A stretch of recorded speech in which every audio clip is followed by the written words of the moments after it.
আসসালামু আলাইকুম। সবাইকে স্বাগত জানাচ্ছি আমার দেশ স্পেশালে। সঙ্গে আছি তামান্না মিনহাজ। আমাদের আজকের স্পেশালের শিরোনাম ভিপি মুজাহিদুল ইসলাম সেলিমের পল্টনের ঘোষণা। মুজিবের বঙ্গবন্ধু ও জাতির পিতা উপাধি প্রত্যাহার করেছিল ডাকসু। নিউজটি লিখেছেন ইসমাইল হোসেন সোহেল। চলুন দর্শক জেনে নেওয়া যাক স্পেশাল নিউজটির বিস্তারিত। দুই ছাত্রনেতাকে গুলি করে হত্যার প্রতিবাদে শেখ মুজিবুর রহমানকে দেয়া বঙ্গবন্ধু উপাধি ১৯৭৩ সালেই প্রত্যাহার করেছিল ঢাকা বিশ্ববিদ্যালয় কেন্দ্রীয় ছাত্র সংসদ ডাকসু। একই বছর ২রা জানুয়ারি মুজিবের ওই উপাধি প্রত্যাহারের ঘোষণা দেন ডাকসুর তৎকালীন সহসভাপতি অর্থাৎ ভিপি সিপিবির সাবেক সভাপতি মুজাহিদুল ইসলাম সেলিম। একই সঙ্গে শেখ মুজিবকে দেয়া জাতির পিতা তকমাও প্রত্যাহার করে নেয় দেশের দ্বিতীয় সংসদ খ্যাত ডাকসু। পাশাপাশি ডাকসুর পক্ষ থেকে দেয়া সম্মানসূচক আজীবন সদস্য পদও বাতিল করা হয়। এছাড়া ডাকসুর পক্ষ থেকে মুজিবের নামের আগে বঙ্গবন্ধু বিশেষণ ব্যবহার না করার জন্য দেশের জনগণ ও গণমাধ্যমের প্রতিও আহ্বান জানানো হয়। সেই সময়ের দৈনিক সংবাদ সহ পত্রপত্রিকার খবর ও পরবর্তী সময়ে বিভিন্ন রাজনীতিবিদের বক্তব্যে এসব তথ্য উঠে আসে। সম্প্রতি একটি বেসরকারি টেলিভিশনের টক শোতে আলোচনাকে কেন্দ্র করে এই বিষয়টি আবারও সামনে আসে। এই অনুষ্ঠানে শেখ মুজিবের অতীত ইতিহাস উল্লেখ করে মুজিবকে বিশ্বাসঘাতক আখ্যায়িত করেন অতিথি সুপ্রিম কোর্টের আইনজীবী ব্যারিস্টার এএসএম শাহরিয়ার কবির। পরে মুজিবকে বঙ্গবন্ধু আখ্যায়িত করে অতিথির বক্তব্যের প্রতিবাদ জানান উপস্থাপিকা রোকসানা আঞ্জুম নিকোল। এ নিয়ে সামাজিক যোগাযোগ মাধ্যমে রীতিমতো আলোচনা ও সমালোচনা সরগরম হয়ে উঠেছে। টক শোতে উপস্থাপিকা প্রথমেই -4 এর প্রসঙ্গ আনেন। এর জবাবে ব্যারিস্টার শাহরিয়ার কবির বলেন, প্রথমে আপনার এই -4 আমার বিরাট আপত্তি। Hasina is a dead body আর Joy never own this country. তার মায়ের মতো তার নানার মতো একটা বিশ্বাসঘাতক। সেই বিশ্বাসঘাতককে আপনি 4 মধ্যে নিয়ে এসে যদি আলোচনার বিষয়বস্তু করতে চান, সে বিষয়ে আমি আলোচনা করতে একদম রাজি না। শাহরিয়ার কবির বলেন, হাসিনা নিজের দাফন নিজের কাফন দিয়ে শ্বশুরবাড়ি ইন্ডিয়াতে চলে গেছেন। আপনি তাকে আবার নিয়ে আসতেছেন কেন? রাজনীতিতে তাকে কেন আপনি একটা পার্ট করতে চাচ্ছেন? সেই রাজনৈতিক অপমৃত্যুকে আপনি আবার যদি -4 বলে নিয়ে আসার চেষ্টা করেন, সেটা গ্রহণযোগ্য নয়। আর জয় তো একটা লুটেরা। একটা লুটেরাকে এই 4 মধ্যে আনতে পারেন না। এটা আপনার জন্য অপমান, এই অভ্যুত্থানের জন্য অপমান। পরে ব্যারিস্টার শাহরিয়ারের বক্তব্য শেষে উপস্থাপিকা নিকোল বলেন, বিজয়ের মাস চলছে, তো বিজয়ের মাসে যমুনা টেলিভিশনের সেটে দাঁড়িয়ে আপনি বঙ্গবন্ধুকে বিশ্বাসঘাতক বলেছেন। আমি আমার জায়গা থেকে স্বাধীন বাংলাদেশের নাগরিক হিসেবে এর প্রতিবাদ জানিয়ে রাখলাম। এ নিয়ে বক্তা ও উপস্থাপকের মধ্যে তীব্র বাদানুবাদের এক পর্যায়ে নিকোল বলেন, এটা আমার অনুষ্ঠান, এই অনুষ্ঠান কিভাবে চলবে সেটা আমি ডিসাইড করব। এর প্রতিবাদে ব্যারিস্টার শাহরিয়ার বলেন, এটা বলবেন না, এটা স্বৈরাচারী কায়দা। আপনি এ কথা আগেও বলেছেন একদিন। আপনার অনুষ্ঠান বলে কিছু নেই। আপনার অনুষ্ঠানে আমি আসিনি। আমি এসেছি 16 কোটি মানুষের পক্ষে কথা বলার জন্য। Why you are, I am not your slave. পরে উপস্থাপিকা অন্য অতিথির বক্তব্যে চলে যান। অনুষ্ঠানে পরের স্লটে ব্যারিস্টার শাহরিয়ার বাদানুবাদের জন্য দুঃখ প্রকাশ করেন। তিনি বলেন, আপনি বঙ্গবন্ধু বলতে পারেন, কিন্তু আমি বঙ্গবন্ধু বলতে মানতে নারাজ, কারণ তিনি এই উপাধির যোগ্য নন। কেন যোগ্য না একটা একটা করে বলে দেই। ১৯৭৩ সালে প্রথম ভোটের কারচুপি বাংলাদেশের ইতিহাসে শুরু করলেন তিনি। এই নির্বাচনে বিনা প্রতিদ্বন্দ্বিতায় শেখ সাহেবের বিরুদ্ধে যারা দাঁড়াবে তাদের অস্ত্রের মুখে সরিয়ে দিয়ে তিনি বিনা প্রতিদ্বন্দ্বিতায় জিতলেন, যেটা শেখ হাসিনা অ্যাডপ্ট করলেন।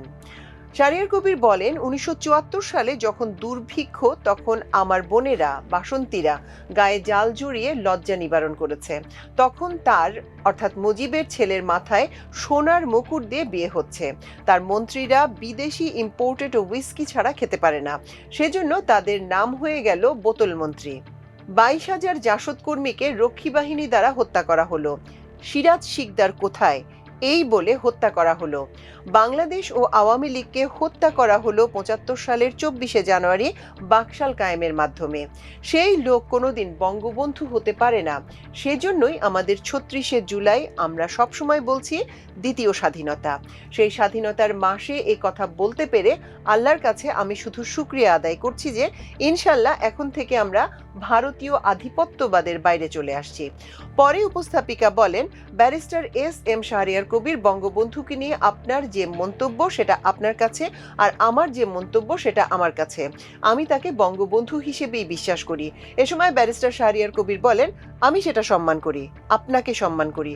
মূলত এই বাদানুবাদের পর থেকেই ডাকসু কর্তৃক শেখ মুজিবের উপাধি ও সম্মানসূচক পদ প্রত্যাহারের বিষয়টি ঘটা করে সামনে আসে। সামাজিক যোগাযোগ মাধ্যমে এ নিয়ে পক্ষে বিপক্ষে তুমুল আলোচনা চলছে। এমনকি এ ঘটনার পর ব্যারিস্টার শাহরিয়ারকে সর্বশেষ গতকাল রোববার প্রাণনাশের হুমকিও দেওয়া হয়েছে। জানা গেছে ১৯৭৩ সালের ১ জানুয়ারি আমেরিকার সাম্রাজ্যবাদের বিরুদ্ধে সংগ্রামরত ভিয়েতনামের জনগণের সঙ্গে সংহতি প্রকাশ করে মিছিল বের করে বাংলাদেশ ছাত্র ইউনিয়ন। মিছিলটি তৎকালীন মার্কিন তথ্য কেন্দ্রের সামনে গেলে বিনা উস্কানিতে পুলিশ আকস্মিকভাবে গুলি চালায়। এতে নিহত হন ছাত্রনেতা মির্জা কাদেরুল ইসলাম ও মতিউল ইসলাম। আহত হন সংগঠনটির অসংখ্য নেতাকর্মী।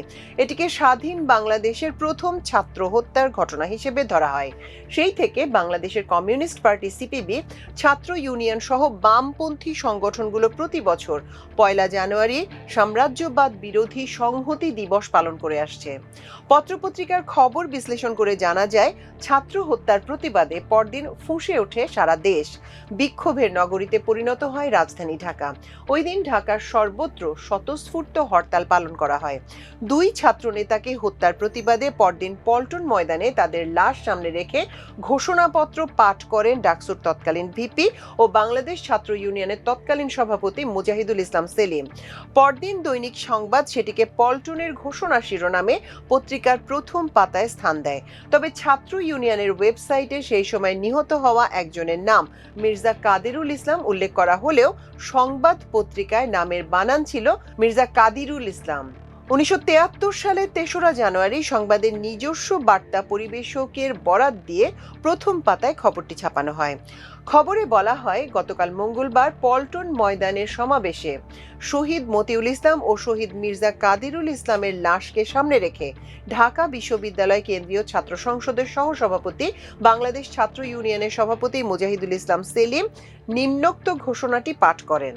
এই সমাবেশের সামনে ডাকসুর পক্ষ থেকে আমরা ঘোষণা করছি যে বিগত ১৯৬৯ সালের ২৩শে ফেব্রুয়ারি ঐতিহাসিক রেস কোর্স ময়দানে শেখ মুজিবুর রহমানকে ডাকসুর পক্ষ থেকে আমরা যে বঙ্গবন্ধু উপাধি দিয়েছিলাম, ছাত্র হত্যার প্রতিবাদে আজ থেকে সেই বঙ্গবন্ধু উপাধি প্রত্যাহার করে নিলাম। আমরা বাংলাদেশের আপামর জনসাধারণ, সংবাদপত্র, রেডিও এবং টেলিভিশনের প্রতি আহ্বান জানাচ্ছি যে আজ থেকে শেখ মুজিবুর রহমানের নামের আগে তার বঙ্গবন্ধু বিশেষণ ব্যবহার করবেন না। খবরে ডাকসুর তৎকালীন ভিপি সেলিম বলেন, একদিন ডাকসুর পক্ষ থেকে আমরা শেখ মুজিবকে জাতির পিতা আখ্যা দিয়েছিলাম, কিন্তু স্বাধীন বাংলাদেশের মাটিতে আবার ছাত্রদের রক্তে তার হাত কলঙ্কিত করায় আমরা ছাত্র সমাজের পক্ষ থেকে ঘোষণা করছি, আজ থেকে কেউ আর জাতির পিতা বলবেন না। এতে আরো উল্লেখ করা হয়, শেখ মুজিবুর রহমানকে একদিন ডাকসুর আজীবন সদস্য পদ দেওয়া হয়েছিল। আজকের এই সমাবেশ থেকে ডাকসুর পক্ষ থেকে আমরা ঘোষণা করছি যে আজ থেকে শেখ মুজিবুর রহমানের ডাকসুর আজীবন সদস্য পদ বাতিল করে দেয়া হলো। গণ অভ্যুত্থানের সময় ১৯৬৯ সালের ২৩শে ফেব্রুয়ারি ডাকসুর তৎকালীন ভিপি ও সর্বদলীয় ছাত্র সংগ্রাম পরিষদের আহ্বায়ক হিসেবে তোফায়েল আহমেদ মুজিবকে বঙ্গবন্ধু উপাধি দেন। সাবেক ছাত্রলীগ নেতা তোফায়েলের দেয়া সেই উপাধি ৪ বছর না পেরোতেই সেটি আবার প্রত্যাহার করে নেয় ডাকসু। সেই সঙ্গে ডাকসুর দেয়া অন্যান্য সম্মানসূচক উপাধিও বাতিল করা হয়। মুজিবের উপাধি প্রত্যাহারের বিষয়ে জানতে চাইলে ডাকসুর তৎকালীন ভিপি মুজাহিদুল ইসলাম সেলিম গত শনিবার আমার দেশকে বলেন, স্বাধীন দেশে আমরা ভিয়েতনামের সংগ্রামে সংহতি জানিয়ে মিছিল বের করেছিলাম, যে মিছিলের ওপর পুলিশ গুলিবর্ষণ করে। সেই গুলিবর্ষণের ব্যাপারে দুঃখ প্রকাশ করা, দায়ী ব্যক্তিদের শাস্তি দেয়া এবং তাদের অপসারণ করা, আহত ব্যক্তিদের চিকিৎসার দায়িত্ব নেওয়ার দাবি জানাই। কিন্তু আমাদের দাবিগুলো না মানায় আমরা এই ঘোষণা দেই। এটি ছিল স্বাধীন বাংলাদেশে পুলিশের গুলিতে প্রথম হত্যাকাণ্ড। 1 জানুয়ারি 73 সালে এটি সংঘটিত হয়। ওই দিন ছাত্রনেতারা কোনো পিকেটিং করেছিলেন কিনা এমন প্রশ্নের জবাবে মুজাহিদুল ইসলাম সেলিম বলেন, টিকেটিং এরকম কিছু করেনি। একটা শান্তিপূর্ণ কর্মসূচি ছিল। আমরা শুধু স্মারকলিপি দেওয়ার জন্য আমেরিকান হাইকমিশনের সামনে যাই, যেটা প্রেস ক্লাবের উল্টো দিকে ছিল। আমরা এখনকার যে কদম ফোয়ারা সেটি ঘুরে প্রেস ক্লাবের কাছাকাছি আসতেই কোনো ধরনের পূর্ব সতর্কতা ছাড়া পুলিশ ফায়ার করে।